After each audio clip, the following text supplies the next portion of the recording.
एक ऐसी कहानी जो सदियों पहले की है, एक ऐसी कहानी जिसने चिकित्सा की दुनिया को हमेशा के लिए बदल दिया। ये कहानी है एक वैज्ञानिक की, एक क्रांतिकारी की, डॉक्टर सैमुअल हैनीमैन की, जिन्होंने अंधेरे में एक नई रोशनी जलाई और उसे नाम दिया होम्योपैथी। 10 अप्रैल 1755 को जर्मनी के माइसन शहर में एक साधारण परिवार में सैमुअल हैनीमैन का जन्म हुआ। उनके पिता एक चित्रकार थे, लेकिन हैनीमैन का मन कैनवास पर नहीं बल्कि इंसानी जिंदगी को बचाने में रमा था। बचपन से ही उनकी जिज्ञासा असीम थी। 12 भाषाएं बोलने वाले हैनीमैन ने 20 साल की उम्र में मेडिसिन की पढ़ाई शुरू की और 1779 में डॉक्टर बन गए। लेकिन उस समय की चिकित्सा पद्धतियां उनके दिल को चीरती थीं। उस दौर में मरीजों का इलाज एक यातना से कम नहीं था। खून निकालना, जहरीले पदार्थों का इस्तेमाल और कठोर दवाइयां, ये सब मरीजों को ठीक करने की बजाय मौत के मुंह में धकेलते थे।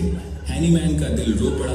उन्होंने देखा कि उनके अपने मरीज, जिनमें उनके बच्चे भी शामिल थे, इन इलाजों से तड़प रहे थे। 1790 में अपनी बेटी की बीमारी के दौरान हैनीमैन ने उस समय की चिकित्सा को पूरी तरह ठुकरा दिया। उन्होंने अपनी प्रैक्टिस छोड़ दी और अनुवाद का काम शुरू किया ताकि अपने परिवार को पाल सकें। लेकिन उनकी आत्मा अभी भी एक सवाल से बेचैन थी। क्या कोई कोमल, सुरक्षित और सच्चा इलाज संभव नहीं है? 1790 में एक किताब का अनुवाद करते वक्त हैनीमैन की नजर सिंकोना की छाल पर पड़ी, जो मलेरिया का इलाज करती थी। उन्होंने एक साहसिक कदम उठाया। स्वस्थ होने के बावजूद उन्होंने खुद सिंकोना की छाल का सेवन किया और फिर उनके शरीर में मलेरिया जैसे लक्षण उभर आए। यह एक विस्फोटक खोज थी। हैनीमैन ने समझ लिया, जो पदार्थ किसी स्वस्थ व्यक्ति में लक्षण पैदा करता है, वही उन लक्षणों को ठीक भी कर सकता है। हैनीमैन ने दिन रात मेहनत की। उन्होंने दवाइयों को बार बार पतला करके उनकी शक्ति बढ़ाने की तकनीक खोजी, जिसे पोटेंटाइजेशन कहते हैं। वे खुद पर और अपने परिवार पर प्रयोग करते थे। उनके 11 बच्चों में से कई उनके पहले मरीज बने।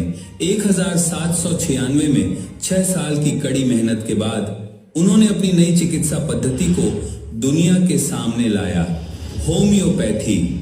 लेकिन यह राह आसान नहीं थी। उस समय के डॉक्टरों ने उनका मजाक उड़ाया, उन्हें पागल कहा। हैनीमैन को जर्मनी छोड़कर पेरिस जाना पड़ा, लेकिन वे नहीं रुके। पेरिस में हैनीमैन की होम्योपैथी ने चमत्कार दिखाए। 1830 के हैजा महामारी में जहां पारंपरिक इलाज असफल हो रहे थे, होम्योपैथी ने हजारों लोगों की जान बचाई। धीरे धीरे उनकी ख्याति फैली। उनकी मृत्यु 1843 में हुई, लेकिन तब तक होम्योपैथी यूरोप से निकलकर विश्व भर में फैल चुकी थी। आज विश्व स्वास्थ्य संगठन के अनुसार होम्योपैथी दुनिया की दूसरी सबसे बड़ी चिकित्सा पद्धति है। भारत में 10 करोड़ लोग इस पर भरोसा करते हैं और वैश्विक स्तर पर 50 करोड़ से ज्यादा लोग इसे अपनाते हैं। सैमुअल हैनीमैन ने हमें सिखाया कि सच्चा इलाज वही है जो कोमल हो, तेज हो और स्थायी हो। उनकी यह ज्योति आज भी जल रही है और इसे और तेज करने का काम कर रहे हैं वे लोग जो होम्योपैथी को हर घर तक पहुंचाना चाहते हैं।